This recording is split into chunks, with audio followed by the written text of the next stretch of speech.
欢迎来到猫财市场，走过路过不要错过。哎，老板你好，你给我找一个干活利索、价钱低的。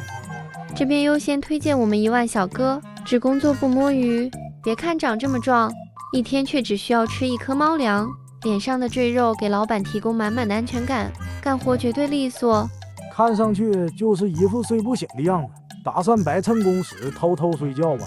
老板别急，咱们还有2号选手富贵，一看就是只老实猫，长得结实，能拉很多货。我讨厌斜刘海的猫。那就看看这位吧，露露，曾经的猫粮销冠，清澈且睿智的眼神，美丽的五官，人见人爱的外表。对不起美女，我已经英年早婚了。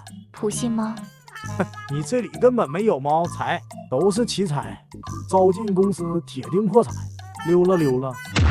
各位打起精神来，别灰心，总有老板会看上你们的。低调低调。老板您好，看这体态真是贵气冲天，不知道您需要些什么呢？这只我给包吃包住，您开个价吧。老板真是好眼光，价格会给您优惠的，但是硬性条件要给1万交五险一金哦。王德发，我这里不是体制单位。下一个，这是我们吃苦耐劳的富贵，还有颜值担当露露。什么条件？说吧。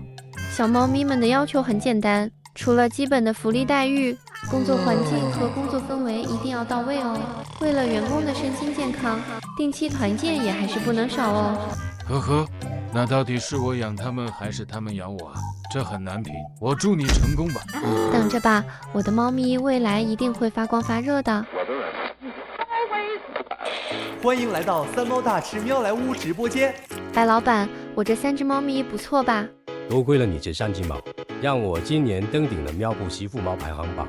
那签约费记得涨一涨哦。